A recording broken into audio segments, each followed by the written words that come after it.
Talise Trevigne, thank you so much for being my first female guest. You're my first female guest. Yes, ma'am. Wow. Yes, ma'am, you are. Okay, so in preparation for this interview, one of the places I researched was your Instagram account. And I saw over time how you evolved from a soprano who works out to this alkaline vegan queen who wants to motivate others to being their best selves. And I highly commend you for that. But looking into the past, looking past the workouts, the eating alkaline clean, the inspirational quotes, if we got down to the bare bones of it all, who is Talise Trevigne? Tell the people. You know, that is such a good question because I was thinking, I was like, wow, have I even asked myself that? Look, singing is only one aspect of me. That has always been the case. Mm-hmm. Instagram has allowed me to document some of my other passions. But I always tell people, I did not choose music. Like opera chose me. I actually started on a different path, conflicted between becoming an attorney or being a dancer. I had received early acceptance into ABT, and I tore my ACL the summer before my senior year. So I didn't have the fancy dancy, surgery, microscopic, oh, you're back on your feet in 2 weeks. And I kind of knew, I mean, look, everything happens for a reason.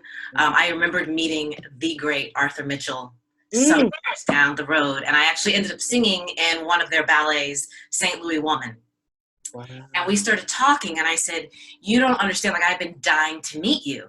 And he said, well, that's wonderful. And then I started telling about my career in ballet and who I studied with in California, where I grew up in the Bay Area. And he was like, what? And I was like, yeah. I was like, and she was like a disciple of your teacher, of the Balanchine. I was like, it's, and I said, but and then I told him about my ACL. He's like, you should have brought that knee to me. I could have fixed that. And I said, well, what difference does it make? We're working together now. Right, you know what I mean? But we always stayed really closely connected. And so honestly, like I'm just being straight up. I became a singer so that I could get out of the Bay Area and move to New York City. That was the only reason. I had no game plan whatsoever. I know that my mother was not about to let me just run off to New York City by myself. Right. And Juilliard's a very controlled situation. Yeah. But I ended up auditioning for Manhattan School of Music on a whim, and met the now president, James Gandry. I call him Jim. He was the dean of admissions when I auditioned for them. And he sort of offered on the spot a scholarship. I mean, I literally learned like 2 things. That was it for that audition. So literally it was like a sudden left turn. That was not really ever my intention. I come from a family of activists anyway. So at the heart of who I am, I'm always sort of like the feisty little fighter. I just choose to move in silence. My grandfather was the first successful graduating class of the Tuskegee Airmen. Oh, wow. So, there was a lot of heavy and big discussions that were in the rooms of my grandparents' house. A lot of very important people that came through. So I just knew that early on, in some way, shape, or form, I was the first girl in 3 generations in my family too. So there's a lot of, when you come from a Southern family, they're like, oh, first girl. And so I had to grow up playing with boys. I had all boy cousins, and it was like, you don't play with the boys, you don't play at all. Right. So I think my tough inner fighter, wanting to make a difference spirit was bred into me, honestly. And I think that what I do in life is just that period in my life of the way in which I can infuse my own spirit into something that is meaningful. My grandfather used to tell me, I was so close to him. I used to say, I want to marry you. Can you divorce grandma so I can marry you? But he said, I don't care if you're a garbage man. Just be the best damn garbage man in the neighborhood. Right. And I always carried that with me. There was always an expectation of excellence there in my family. It doesn't matter what you do, just be like, leave no question that you are doing great things. Right. It's the same thing that I instill in my son and my own family. Nothing's changed. I just happen to be an opera singer who has all these other crazy ideas and aspirations, and here I am. That's great. Wow. Yeah. Tuskegee Airmen. Wow. I saw the pic in your Instagram, but I didn't connect it. Yeah. Wow. Funnily enough, I actually, but not everyone knows it, but my son plays baseball. And was a very big part of my recent move. That was the main reason for my recent move during the pandemic. I figured that. But it's funny, he was at a showcase and we met the head baseball coach of Tuskegee, and he was, talking to me, asked me some questions about my son, and so I introduced myself. I said, "Hi, Talise Trevigne." He said, "Did you say your last name was Trevigne?" I was like, "Yes." I said, "I'm assuming that you're linking it to Arthur Trevigne." He's like, "Yeah." I said, "Yep, that's my grandfather." And he was like, "Oh, yeah, your son is Tuskegee." Not a common name, right. Wait, I gotta get your son to Tuskegee. And I was like, in mine. Nice. Thanks, Grandpa. Thanks, Grandma. Yeah, so he's in the hallways, he's in the manual, he's in the museum. Oh, wow. Yeah. That's wonderful. That's wonderful. Oh, fantastic. Okay, question 2. Knowing what you know now about the life of an opera singer, would you do it all over again?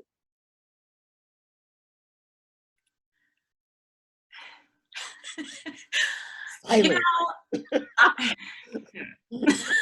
That's a no. No, it's not a no. Okay. It's not a no. I'm just joking. I walk the middle. I'm upfront with all of the young singers that I mentor. I'm like, if there is anything at all that you're like, oh my gosh, but I'm so in love with this, I really love this. I was like, I always get concerned when people say like, I can't imagine doing anything else.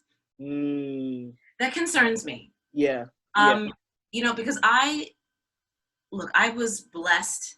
I stand on the shoulders of Adele Addison, Hilda Harris, George Shirley. And I was raised as a singer, as I call them my singing family. They raised me as the artist that I am, that you can't sing certain things if you haven't lived a life. Right.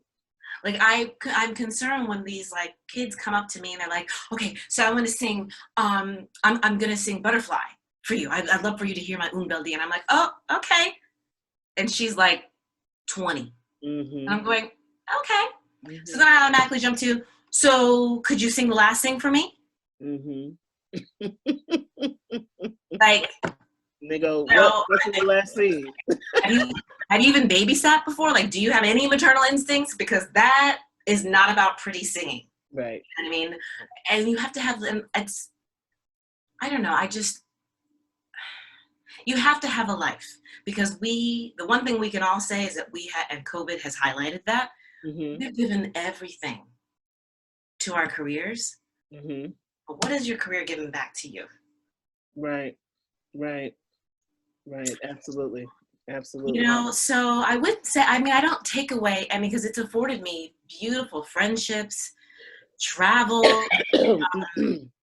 things that I just wouldn't have necessarily come as easily to me. Like, I don't know that I would have just boldly like traipsed off to Russia on my own one day. So I don't regret those experiences. Right. But at the same time, I've always fought very hard not to be in anybody's box. Nobody's putting me in a box. That's maybe made me not always the most popular opera singer, and that's okay, because I think there's strength in knowing where your weaknesses lie. I never came into this profession to please people or to fit in or to be accepted into any particular group. So I never put that pressure on myself. It's kind of unfolded organically. So I would say, if you're going to choose this career, just be grounded. Be grounded, be a whole person. Because if you're not a whole person, what art can you bring? What do you have to say? I mean, we could just put on the same CD and keep hearing the same, right, same chick sing this whatever role over and over again and never hear any differences. But it's a life and experience and cuts and bruises and scar tissue that brings different color to the stage. Yeah. And that's what makes opera exciting, and that, frankly, is what has been missing. Right. So live a little bit. Gotta live a little life before you can live a life. Yeah. You know? And at 20 years old, you should still be singing art songs. I'm sorry. I didn't sing an aria until my master's degree. Oh God, when did I start? Oh, no, I didn't start until oh God, I was in my 24, 25. Still singing art songs and all kinds of art songs. That's the thing. Just the Italian, French, German. Yeah, I mean, I spent my whole undergrad like learning chamber music and contemporary ensembles and symphonic music. I mean, all of which, by the way, is the way people are making their money right now. You're right. Right. Because there is no production. Right. There's production. At least not in the States. Exactly. But I mean, there's so much music to be made. And I just think this is actually a blessing in disguise. And I was like, I mean, people don't even learn oratorios anymore. I was like, okay, learning the Messiah is like, that's only one. That's one. What about all the others? All the other right that happens. So yeah, but live your life. Yeah. Live your life. Don't put music before your life. I would say that. It could be a part. It could be a part. And I mean, you can even say music is your life, but don't let it run your life. Yeah, don't let it run. All right. Nice. Question number 3. Let's talk about the elephant in the room, COVID-19. Okay. So we've been living with this virus and its ramifications for about 8 months now. If you could go back in time, knowing that it's coming this time, what would you do differently that you didn't do the first time around? You know, I wouldn't change what I did because I was actually,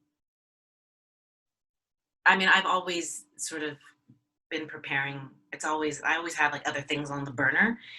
And I was actually preparing for a move. So, you know, I mean, I wouldn't do anything differently. I always think about like the annual plan, the 5-year plan, and the 15-year plan. Always, it's always running in my head. Like, what are the things I'd like to do in my life? And, you know, I also manage a young athlete. So I wouldn't. I was always prepared for, I mean, I think like I hate to keep relating to sports, but it's like, because I have pro athletes in my family, you know, the NFL in my family was always not for long. So what else do you want to do? Like how, like, you don't define yourself by just your job at the moment. I've always thought about other, you know, projects and things that I wanted to do. So I was always sort of, and putting away for a rainy day, because the rainy day always comes. It's just, you don't know when it's going to come. And I made a decision that I would thrive in COVID, not survive, but thrive. And that was my mindset. I was like, okay. I mean, literally, I had flown into Atlanta to jump into a production. And then the production shut down. And I went back home and I was like, okay, so Mm-hmm. that moment's here. Mm-hmm. Right. What are we gonna do? And then I was in, New Jersey. So I always laugh when other people talk about like lockdown and being tired of COVID. I'm like, you don't know Rona. Like I know. Okay. Okay. Like, Oh. what is your thought on the mask? I'm like, you don't know Rona. Okay. And I go and I show them like the photos of the grocery stores with no food in them. Yeah. Or the pictures that I took where I was standing in line for 2 hours Yeah. to get groceries. And they're like, oh, you can only buy one bag of flour. And Mm. let alone find spelt flour. Listen, that was like the search for Scarlett O'Hara. I was like, all these people baking now? What the heck? Yeah. Yeah. Everybody was baking. Everyone was Because baking. there was no bread. So folks No. learned how to bake on their own. Yep. Listen, I have never been so happy to be vegan. Like, Right. You have to go searching for meat. no. Nothing like that. But yeah, people started their own, and I saw that in your Instagram, people started their own gardens. People started making their own bread. Yes.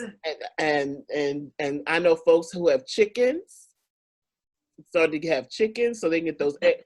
Look, it's survival mode. It is survival mode here. Yes. I'm embarrassed to tell you, I paid $22 for a bag of spelt flour. Yes, I did. Mm. I was like, I had to. You had to. You had to do what you had to do. I was like, you don't understand. I need flour. So I mean, look, but it was, it's funny because I was talking to when I would talk to my dad, and he's like, listen, he was like, your people came from farming. Mm-hmm. He was Girl, like, you can make your own flour. he was like, you can make your own flour. You got this. Like, what really? And I was like, you know what? And that is the other thing, like having the time to sort of simplify, reassess. And I was like, you know what? At the end of the day, I could survive. Mm-hmm. It forced me to tap into my best self, my strongest self. And I'm grateful for that. Because you know what? If I have just been floating by and like, oh, la, la, la, la, la, and look, I'm traveling here and I'm doing that, then I might not have had this opportunity to reassess. Right. And so I'm kind of grateful for that. You know what I mean? Like, I've learned that, thank God I'm a Virgo. I got packed up a house in like 2 weeks. Wow. I hate moving. You're good. It's awful. I mean, I've been slowly pairing myself. Like, one of my other passions is tiny homes and tiny living. Yeah. I'm obsessed. It's like I already have like a running list of what designers I'm gonna go with. And I'm, secretly searching for like the plot of land or whatever.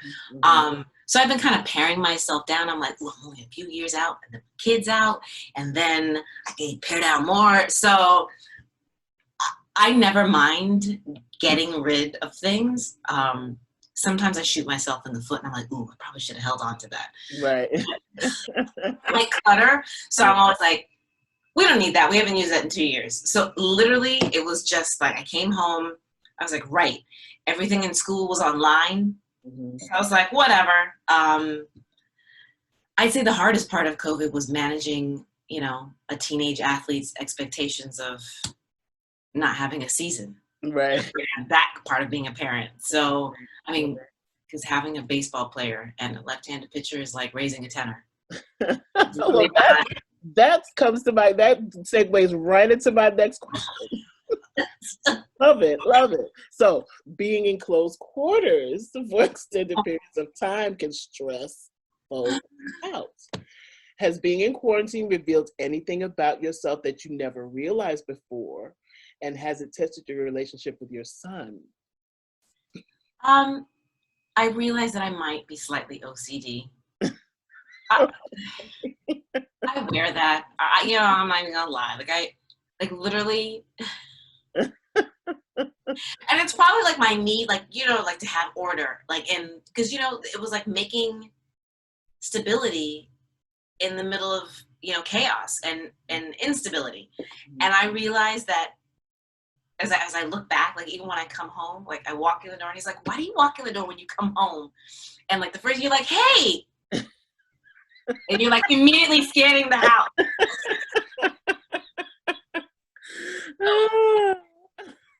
I admit, I'm gonna wear that. He would be proud of me. I'm gonna own that. Like having order in the house is a thing for like, it's comforting. Like just like before I go to bed, like I Swiffer the floors before I go to bed, because God forbid you should get up and like the floor is dirty in the morning. Like what? Like who else is gonna be walking on the floors? I didn't say it made sense. I just said Okay. Got it. It's hard being Virgo. It's hard. Right. And I admit like living with it, like he is like super hyper focused. Like he knows, like he knew at 11 what he was gonna do. You know, like at 11 I was like still playing with Barbies and like worried about who's gonna be my friend. He is like super focused in ways that I could have never. Like I admire that. The cleaning, I will just say this. I'm sure that any other mother of a male child will agree. Like if you want to understand men, you want to learn about men, raise a boy. And then you realize, do I need to die on that hill? So fortunately, his bedroom was on one side of the house, mine is on the other, and we just agreed to keep that door closed. I let things go. That's a new thing. I've learned to let things go. I've accepted things about myself, and I'm letting things go, which is that's big for me. COVID taught me that you cannot control anything other than what you can control. Yeah. So why get worked up about it? Right. True. Doors closed. You don't need to see that mess. He's got to live in there. Right. I'm out. The rest of the house is sparkling clean. I'm good. Oh my gosh. I'm sorry. I'm just as long as there's nothing growing on the walls. Right. No mold. Nothing. You'll be all right. You're all right. Yeah. Okay. Good. All right. So question 5. Yeah. So I know how high the stress levels can be in this business. So being a mother of a teenager that has to travel so much, I know that's an added stress. So with all the traveling and being gone months at a time, how have you figured out how to handle it? And how does your son handle it? Does he handle it well? You know, it's funny because, I mean, he was born and then he was traveling. I mean, literally, I went back to work a month after he was born when I was living in the UK, and I was filming an opera. And we were filming it on location in Morocco. So, in fact, we postponed the project because I was pregnant. And it's always been his life. I mean, there were like a few years in there that were bumpy where he was like, I hate your job. And that was like around 3 and 4. But I did make a point to not have him travel with me. I put him in school. I was like, you know what? This is my career. This is not your life. Right. You know, everyone has what works for them, but I didn't feel like it was normal to have my child always backstage at the Opera House. Right. I think that he needed to form his own identity. And I mean, he's a huge lover of the arts. I mean, he loves it. He will always be a patron, which I think is far more important than putting out another musician. We don't need any more of those. And in fact, you know, if he becomes a left-handed pitcher, well, then he can just give us blank checks and keep the opera going. So, welcome. You know what I mean? But I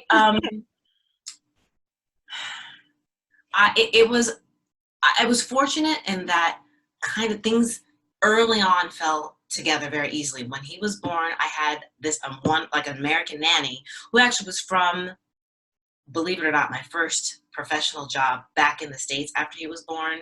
She was from Des Moines, and I had a job in Des Moines coming up.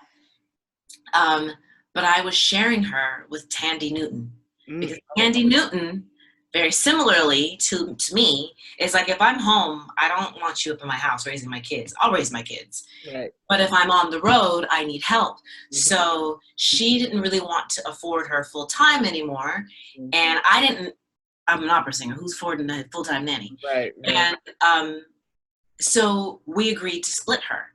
Mm-hmm. So the first, I'd say, Sam was 4 when we moved back to the States from me. He was almost 5 when we moved back to the US from the UK. Mm-hmm. But I had this great nanny who was like actually like part of the family practically. And then when it was time for me to come back, she was actually ready to come back. So Oh. I was lucky that Sam has only ever really known one nanny sitter, Mm-hmm. or my mom, or Mm. my dad, or someone in the family. I was fortunate in that way. I mean, it's no different than any other working mother. Like, how do you make it work? Like, Right. I am happy that I became a mom in the UK and not the US, because I don't know how women leave their children at 6 weeks. I mean, 6 weeks. What? Right. Like, I was just getting, like, we were only 2 weeks into filming, Mm. and he was like so needy, you know what I mean? Right, But right, I thought it was going to get easier right. as it got older. I was like, oh, it's going to be great, whatever. It's all, Personality kicked in. Oh no. and now it's like, it's like, oh, he's got a tournament. He's going to be in Florida. He's got to be here. He's got to be there. Yeah. And he in his ways has also been blessed that he's got great mentors behind him. Mm-hmm. So it's truly a family affair when it comes to managing him. Mm-hmm. But I'm still cool enough, because even like on his birthday, I had dress rehearsal that night, Mm-hmm. and he like came out with me, and he brought his laptop, and he was like remote, and he was like, no, I'm just gonna go work out in the gym, and then I'm gonna go long toss, and I'm gonna dial into class. But I was like, I must be doing something right, that Right. I'm still cool enough that he actually wanted to come with me and see what was going on. Oh, that's nice. But it's been tough. I mean, I think I'm probably not going to be popular for saying this, but it just is. Mm. It's harder for the woman to leave home. Oh, absolutely. Oh, you're not gonna get in trouble. I agree with you with that. It's just, it's everyone's like, oh, it's so difficult. No, it's not difficult for you. It's harder and like literally no matter what time zone I'm in, no matter where I am always a foot in my house, Mm-hmm. and then a foot somewhere else. And I'm like managing, over here, okay, he's got to get to this, and always, like, it has never, ever, ever changed. I don't think there's ever been a day. I've never gone away to a job and been like, whew, kick back.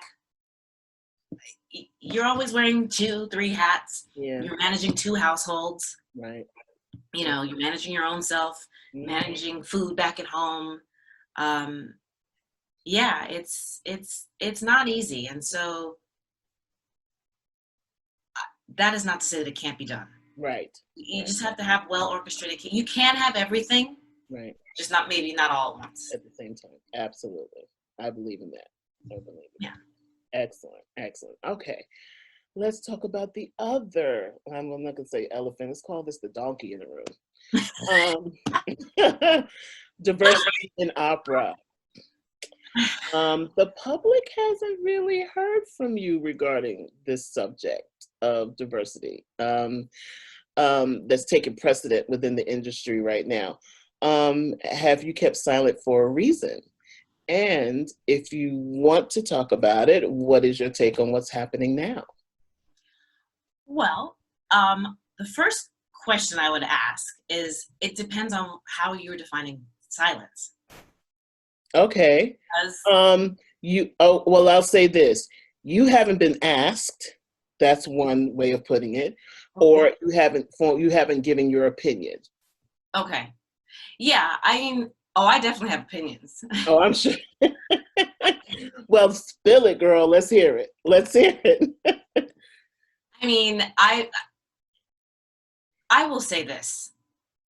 I have been fighting this fight well before COVID, well before it became popular, before Black Lives Matter was acceptable. Black lives have always mattered. I come from a family of activists. I've always been aware. In fact, there has never been a moment in my career where I haven't thought about that. When I created the role of Pip, I was very cognizant of the fact that I am creating a role in standard repertoire that is going to employ other Black women, which was needed. And it's not Porgy and Bess. Right. And it's not Showboat. Right. I have many times, handpicked other women of color and said, you need to do this. You need to step into this. I just don't, look, big men move in silence. And I don't want to talk about it. I want to be about it. All right. When the pandemic hit, I was already sitting on many panels, many advisory seats, and I've been talking about the fact that there are not enough, not only just color, but where are the women of color in leadership in this business?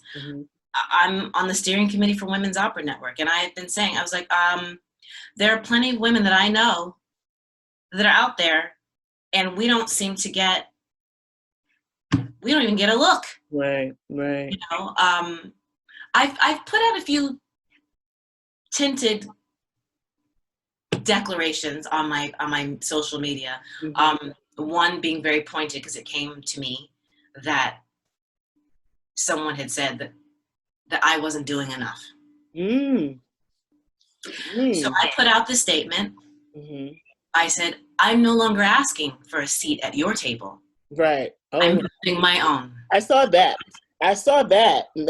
That meme. But I okay, got it.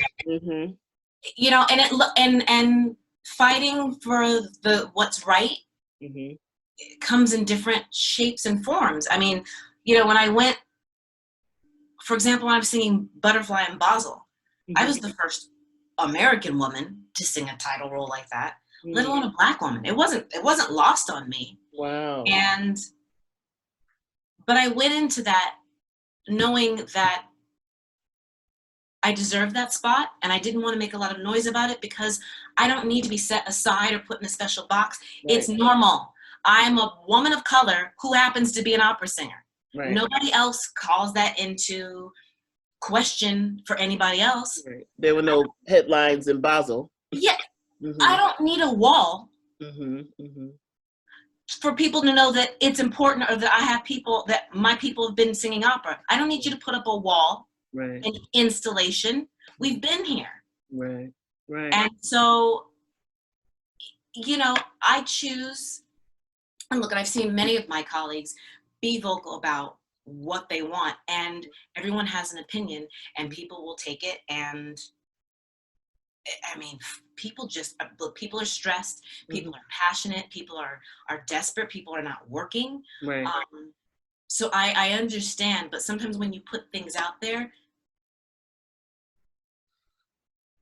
right now the climate is that it will be judged, and it's rarely taken in. You will upset someone. You're gonna upset someone. I've seen really good colleagues who are doing good work, and they'll put something out there, and it's like, nobody asked you for blah, blah, blah. And I'm like, wow, really? So I choose my social media space to be a place of solace and healing, because I am concerned about my brothers and sisters and our health. I'm concerned about that first and foremost. I always have been. And I don't understand why, when we're so worried about getting that check, we're very aware that our health and being able to sing on the road, 3 planes later, different time zone, climate, we know that all that affects our instrument.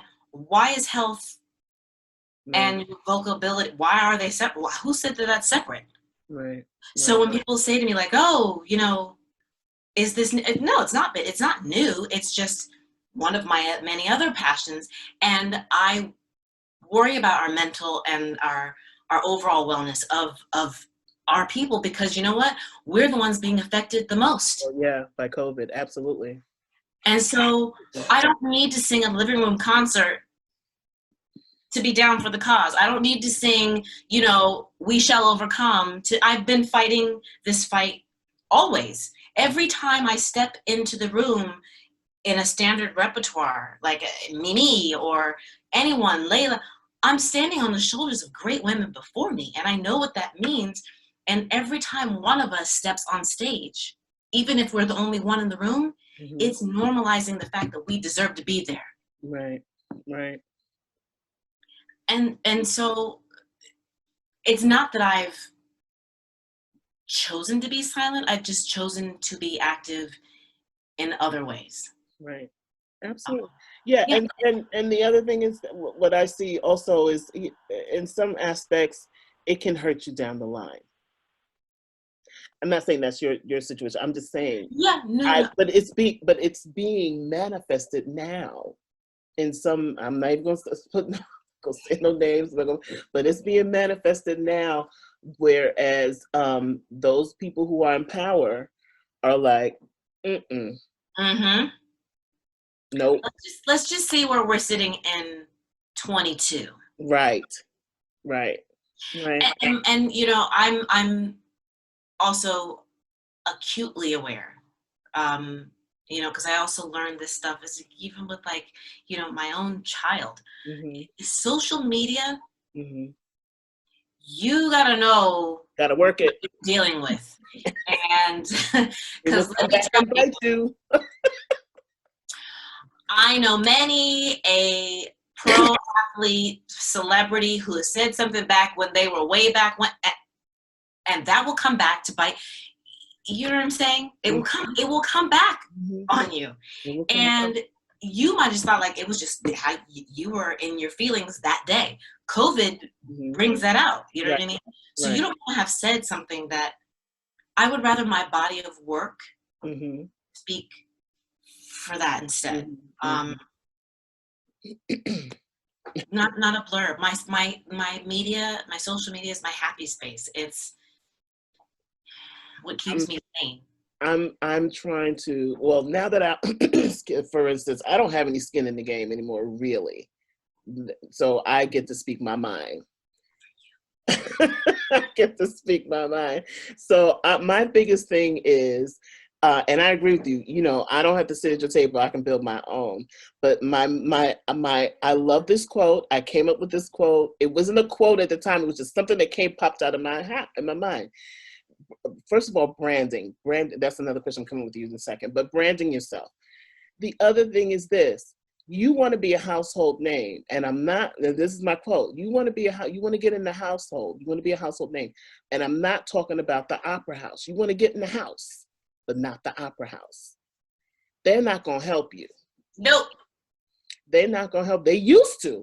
It used to be a time way back in the day where they would do that, but they're not doing that anymore. So now the time of COVID, you have to come up. Okay, plan A was singing. Okay, so plan A is not there. So you have to have plan B, C, D, E, and F even if you have to. You got to come up with something. I saw you post that and I was like, thank you. Okay. And it's the funny thing is because I've gotten it from people. They're like, so are you not singing anymore? And I was like, you know what's funny to me? It's like if you're not on social media, actor, rapper, singer, design, everybody, like they are never questioned for branding themselves. Right. Everybody's got a perfume line. Everybody's got a clothing line, a lipstick. You know what I mean? Everybody's got something. And I'm like, why is it an opera that you are not legitimate enough if you are not exclusively some starving, dying artist? Right. You know what I mean? Dying for your art. Right. I don't remember anybody dying for their art in the 20th century. And in the latter part of the 20th century, let me say that, especially an opera singer. I ain't seen no opera singer dying for their art. They were trying No, to make some money. Really? and I'm like, that was the biggest thing. The shift that happened with this being still and being quiet. I was like, you know what? You need to get back to who you always, like who you were, like what you loved. And, I love my job as an opera singer, but I love mentoring more. I love, becoming an alkaline vegan, that is a big part of why I'm still here and singing. And you know what? Other people need to know that. And if I can teach someone else about health, because if you're not here and you're in a box 6 feet under, ain't nobody singing. Right. So it doesn't even really matter. And I just decided, I did decide to move forward with my brand and to decide what my brand is. And thank God I have a brilliant manager who entertains my crazy ideas. And she's like, you know what? Thank you, Deborah Sanders. I'm thanking you, because for all those 5 a.m. phone calls where I'm like, what about? And she's never told me no. She's never. She's also in London, so it's like right. Okay. And she's always like, "Why are you up?" And I'm like, "Well, I have this idea." And she's like, "Oh my God." I was thinking. So I'm grateful, you know what I mean, to have someone, to be surrounded by a team of people who entered that there's no. They're like, okay, so how can we make that happen? And I did decide that I was going to write a book about my journey to becoming alkaline and the road. How I got there. I'll just generally talk about when the book. Sure. It was a health decision that needed to be made. I had never in my entire career ever canceled a contract. But I was finishing up something at the Met, and let me tell you, the last note that I sang, I was like, I walked out of that into the tunnel, and I called my manager. I was like, I need to shut it down and figure out what's going on, because I barely made it through that, and this is not good. And I found out that I didn't even know this. I don't think many singers know this, but if you have like an infection or like a sinus infection or something like that, which I used to have chronic sinusitis all the time. It was ridiculous. That infection can cause a temporary paralysis in your cords. Oh, wow. I was like, okay, I literally, this might be a little TMI, but I have pictures, like framed pictures of my cords, because they were pristine. And I've never had it, like, I remember I get the pictures back, I'm like, ooh, look at that. He's like, no, your cords are perfect. So I would like take that picture, put it on the refrigerator. I'm proud of my vocal health, but that was like, excuse me? And so I literally had to shut it down. No talking, nothing. And I remember my ENT, he was new to me, and he was like, I just need to go back in and scope again. And he was just taking a little, I was like, okay, this is way longer than most scopes take. And he was like, do you take any acid reflux medicine? I was like, oh, honey, I've been on acid reflux medicine since 9/11. He was like, yeah, you need to stop that, like immediately. Yeah. And I just literally went like searching for answers. It kind of started as a challenge for my sister, because I remember my sister was like, ooh, there's this like 28-day vegan challenge. I had been vegetarian before. I was vegetarian for like 13 years prior to my son, and then I moved to England and I fell into their garbage about eating whole wheat and all this stuff, and I was like, whatever. So I was like, okay, I'll do it, and look, I got to get healthy, so this will be like a detox. And then I started reading more about Dr. Sebi, and also learned not to put Dr. Sebi in my posts because they get pulled. Oh, but really? Are you serious? That's Well, another on Instagram, they pulling? because my Instagram and Facebook are like linked. And Right. if you get to, oh yeah, I'm not the only one. I was like, I gotta go back and look for something to repost it because I'm like, oh, that's important. I'm gonna repost that again so people can see it. Gone. Wow. Wow. The alkaline issue is controversial because it brings into question a lot of things about like big pharma and Well, yeah, that, so. yeah. But I realized I was like, singers need to know this. Mm-hmm. You know what I mean? Acid reflux medication is not your friend. Like, I'm not going to tell everyone. You need to go out and research what that does. Right. It actually does what you think it's supposed to be helping you with. Well, Prilosec off. They pulled it off because it was some heart issues or something going on. Heart issues, and all that, but it exacerbates the situation. Wow. You become dependent. And let me tell you, getting off of that, Mm-hmm. I mean, I probably should have checked into the Betty Ford clinic. Literally, like, I thought I was dying, like coming off it, which is why they always tell you, oh, don't just get off of it. You have to wean yourself off. Mm-hmm. There is no weaning yourself off. Oh. It was a very scary time. And I was like, wow. Then moving more into alkaline, because I was like, that makes total sense about the blood, minerals, mm-hmm. pH balance, mm-hmm. acid. I don't know. I mean, it's kind of like basic science, right? So I started reading about it and I became obsessed. And I was like, well, okay, now I'm getting all this information. Now I got to figure it out. Mm-hmm. Let me tell you, I haven't been on a single pill of any kind in over 3 years. Wow. And I've never had to cancel anything. I got through 20 performances of Butterfly in Basel. What? 20? 20 performances. And I mean, we don't have any covers in Basel. They'll try to find somebody else somewhere. But right. I mean, my Suzuki was out one night, like a couple of nights. I mean, I had a different Pinkerton sometimes, right. But Butterfly was always in the house. That's okay? Right. Thanks, girl.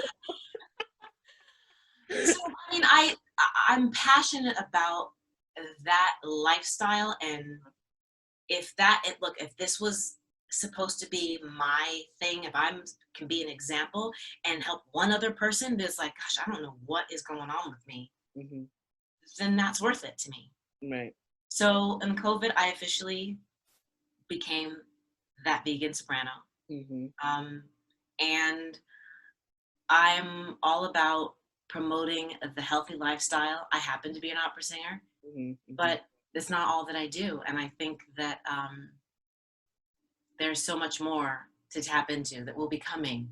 Right. And I'm excited about it. I'm excited about those projects. And like I said, mentoring has been another thing that I thought about. I was like, we're here on the shoulders of great teachers. I mean, and the kids coming up behind us, they don't even know what they don't have.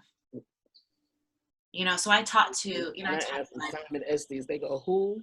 And I'm just like, I'm like, oh man, really? Really? Come on, and it became clear to me that I needed to do more in that respect when I was singing in Michigan. Mm-hmm. And I finally got to see, Mr. Shirley after all these years. And he came up to me afterwards and he said, to see you on stage now doing what you do, mm-hmm. just validates all of my work. Yes, I saw that. That was fabulous. That I would have been crying. I was in tears. I mean, I get teary now. Yeah. And I just thought, these kids need us. So when I talked to my colleagues, I talked to Morris, I talked to Russell. I'm like, mm-hmm. It's our job. Mm-hmm. It's our job to step into those positions. Mm-hmm. Mm-hmm. I don't need to be the one out front going. Right. But I'm moving. Mm-hmm. I'm helping to get works produced. Mm-hmm. I choose to be that way. I don't need the validation. I don't do it for the gram. Mm-hmm. I just want it out there. I want for the kids to know that their voices are important, and it doesn't always have to come through an aria in Bohème. Mm-hmm. That there's so much more to you. Art is so much more than just singing standard rep in opera. Like we are some of the most amazing creative people. And now is the time to tap into that. Mm-hmm. And it doesn't have to, and it cannot and will not look the way it looked Right. They won't. Back before March 16th. It's all changed. As Miss Cortez says, we're not going back to brunch. I know you don't want to hear that, Right. but I'm telling you, we're not. It's not going back. I mean, and look, every day we keep finding out more, and everyone's like, oh my gosh. I'm like, you didn't see that coming? Yeah. Come on, you didn't see that spring season wasn't coming. You didn't see that? Come on now. I know. Listen, I had this very same conversation with Morris when we left that show, and he was like, okay, are you home? Are you safe? And I was like, yeah, I'm good. He's like, well, we'll get through this, maybe by August. Coming back in August. I was just talking to him the other day. I was like, I'll see you at work, boo. Right.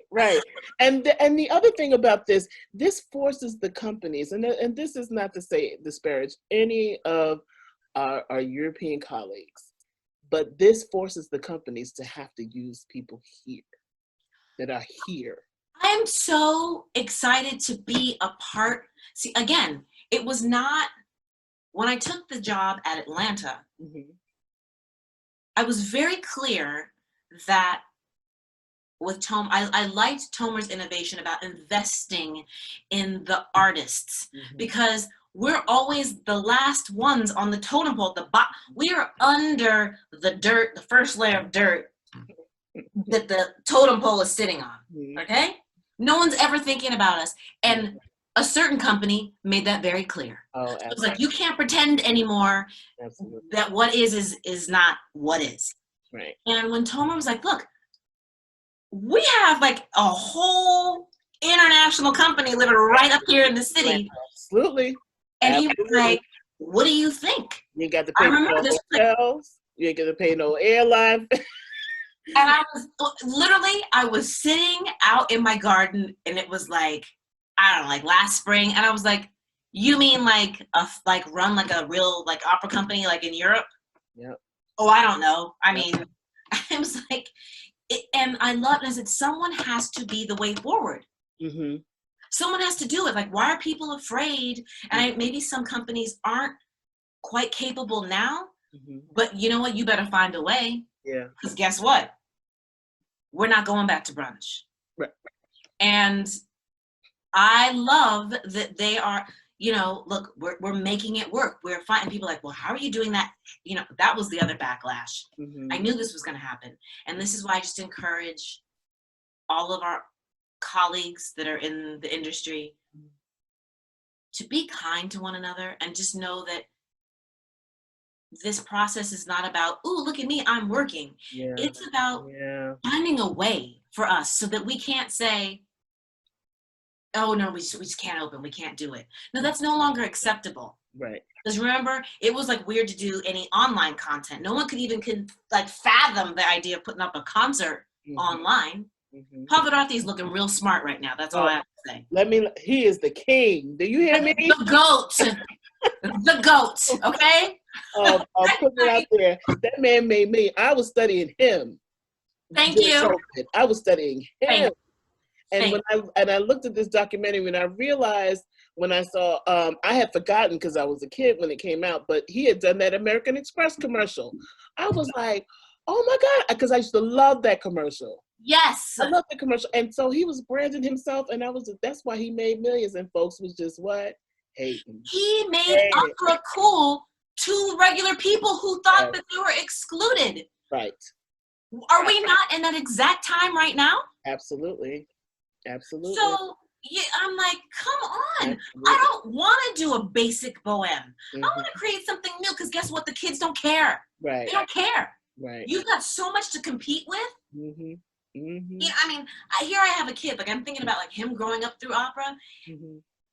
I will never forget my first best in Glimmer Glass, which, by the way, I've only ever done those if it happened to work. I did not really want, at one point I couldn't get a Bess. I couldn't even get a Clara. I was like, okay, whatever. That's odd. And then I finally got one because my son was playing baseball in Cooperstown. Mm-hmm. I was like, ooh, I could save on housing.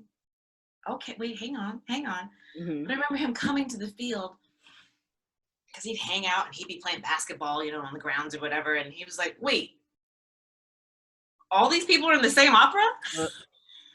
Right. I was like, and I realized, I was like, oh yeah, like he was like, oh, I was like, what do you think, we're just here having a picnic? Right. And he was like, never seen this many black people before in this show. Right. Exactly. But, as time has gone on, like I realized, like he was like, he's like, it's nice to see like friends and Uncle so-and-so and Auntie so-and-so, whatever. Mm-hmm. He's like, but like the storyline. Yeah.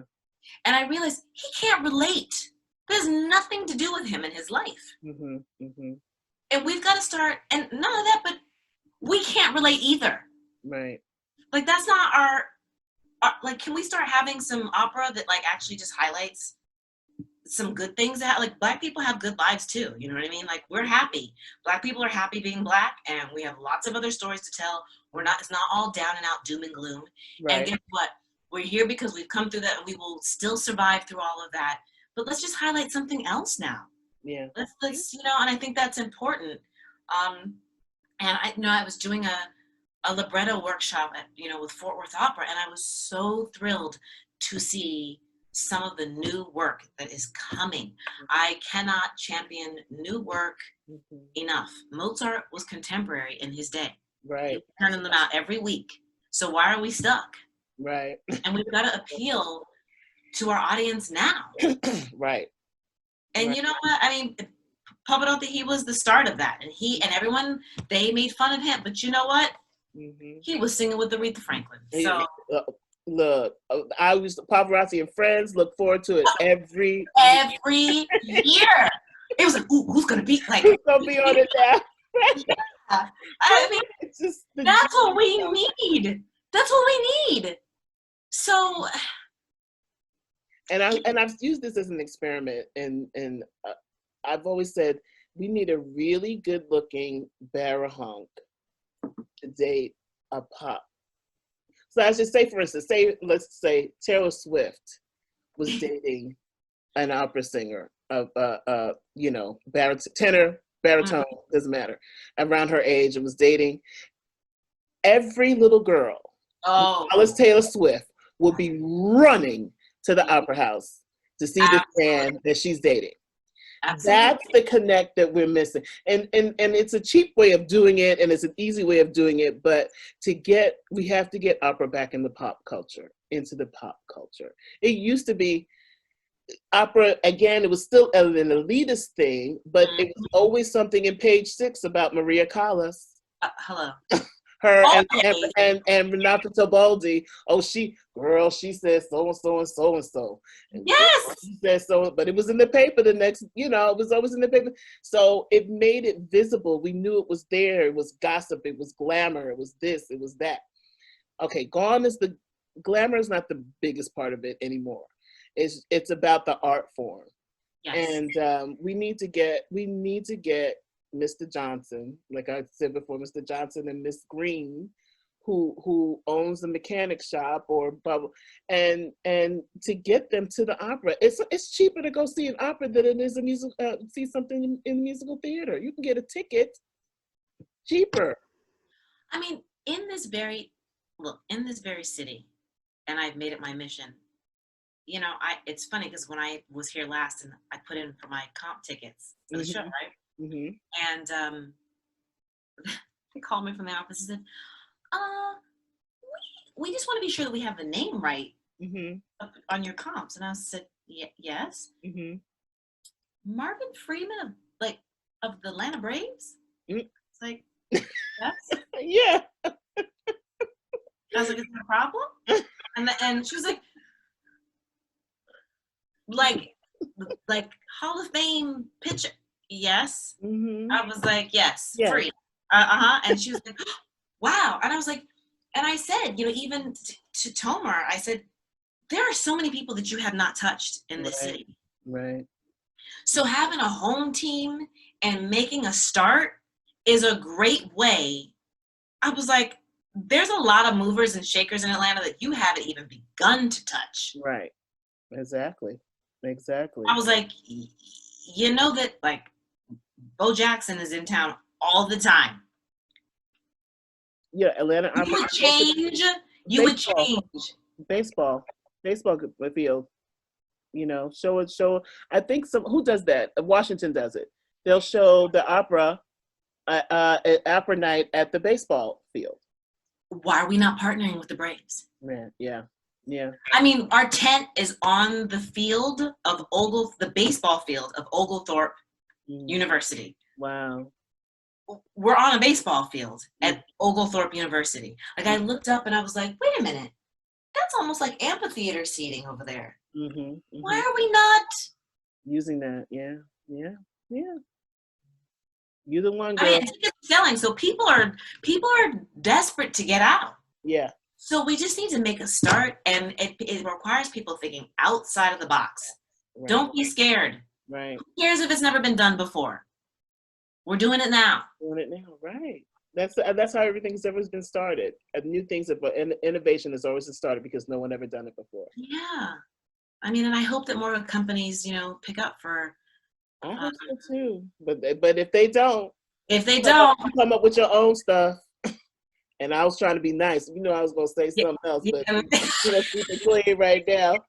All right, let's get to some last two fun questions. Okay. What is your guilty pleasure that nobody knows about? Except your close dearest ride and die friends. But what is your guilty pleasure? I know. Plants. And everybody knows that it's the plants. Everybody knows you love plants. It's bad. No, it's bad. Like I will come home and it's like, where are you gonna put that one? It's, I mean, literally, like we live in a forest. Okay. And what was and I would say, like, okay, I always tell women, buy pretty underwear for yourself. Yes. I'm a little bit obsessed with matching sets. Okay. Thank you, Riri, for giving me life with the show. Because the savage. Ooh, the savage. And for every woman. Yeah, for every woman. I love her. Again, another like that kind. I mean, I love someone who's thinking outside of the box, and she did it at a time, and it wasn't about like she did it before it was popular to do it. She was just like, what? I mean, you don't look like the women I know. Right. Exactly. So, yeah. So matching lingerie. Matching underwear sets and I plants. I need to stop. Oh, okay. I need to stop. All right. So last question is the fun question. Who is your celebrity crush?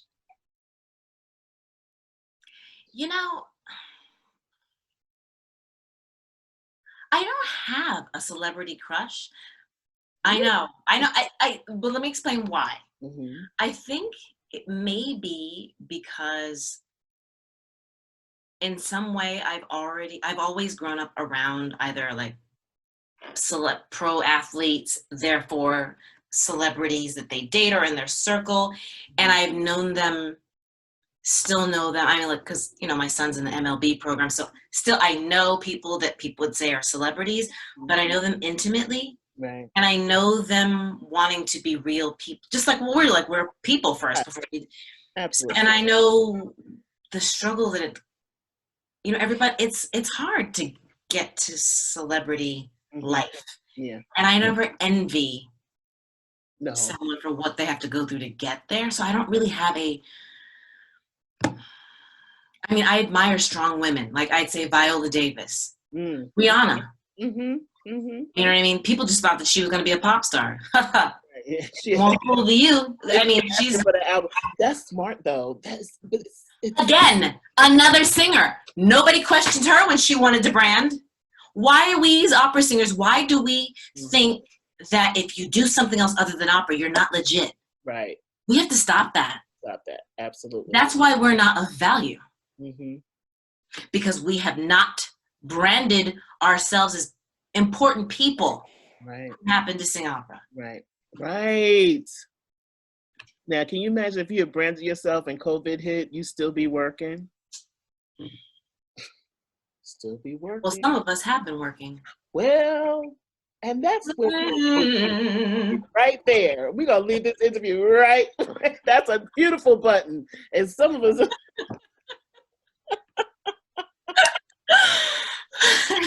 there it is. And the thing is, and it doesn't have we're not talking about opera per se. No. We're not talking about opera. We're not talking about singing.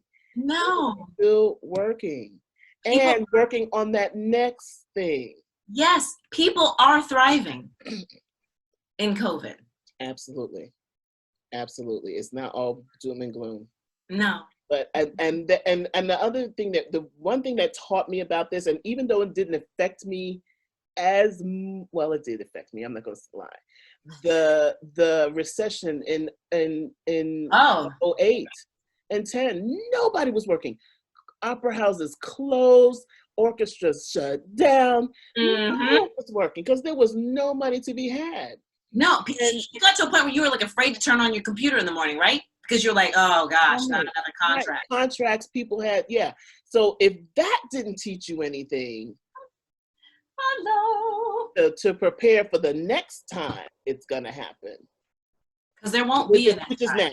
Which is now. Yeah, and there won't be a next time after this. Well, I mean, it's not word that we bounce back. Oh, right. No, not that you're going to catch me off guard. Right, yeah. Right. There you go. Oh, I see what you're saying. Yeah. It may come around, but it's not going to affect me this time. I'm going to be okay. Yep. All right. And there is live your life. There's life off of the stage. There's life outside of that. I mean, and that's why you can bring life into the theater, because you have a life outside of the theater. Right. I don't know. Seems crazy. Like, I don't. For me, like when I'm leaving rehearsal, I'm like, okay, I get to the baseball field, and I'm like, it's getting out clothes. I'm getting out. I'm trying to get out of here. You know, I love that. I relish like just sit at a game and like not be an opera person. Like just be. I'm a football girl. I'm football. Don't get me in front of a football game. Yeah, I know. Well, you know, my uncle played pro, right? Huh? My uncle played pro for the 49ers. Oh, no, I didn't know that. John Taylor. What team? 49ers, John Taylor. Number 8. Okay. Nice. Yeah. Nice. So I've always grown up around athletes. I mean, it's kind of, you know. I know people are going to boo this. I'm a Dallas Cowboys fan. So I get that response every time. Ride or die since I was 13 years old. So I'm practically a lifelong fan. That's okay. It's all okay. It's okay. I get it all the time. I get the flack all the time, but it's not going to change. I'm a ride or die fan. I mean, I still get it. Like when we're here and they're like, "Oh, who's your team?" We're like, "Oh, we're still going to root for the Yankees." And they're like, "You know, you live in Atlanta, right?" And then so it gets funny. I mean, and not only that, but like my son's like mentor and his 2 mentors are like Hall of Fame Braves. I mean, like their names are there when you walk in. Right. We're like, "Oh, Yankees."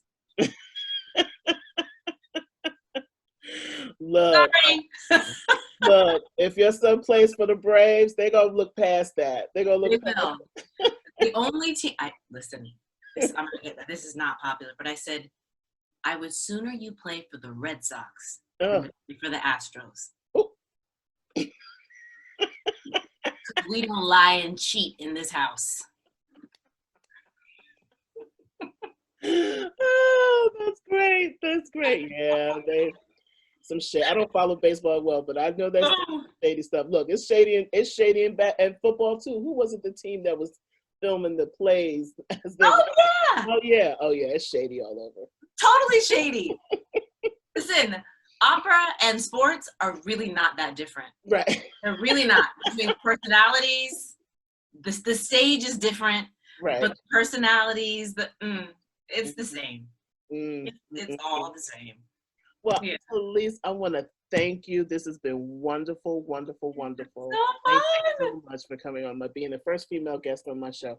I am going to Honor. pause this. I'm going to stop.